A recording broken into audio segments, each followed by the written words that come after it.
Did you know you can make a bakery-style blueberry buckle using those frozen berries in your freezer? First, fold in 2 cups of thawed blueberries.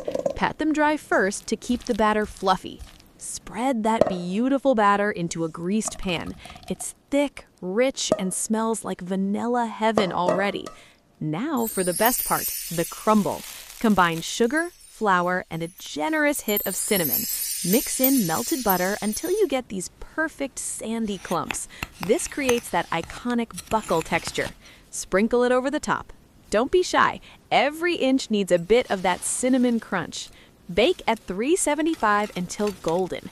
The cake rises up and buckles around the fruit. Just look at that. Serve it warm for the ultimate cozy treat. Check the link in bio for the full recipe.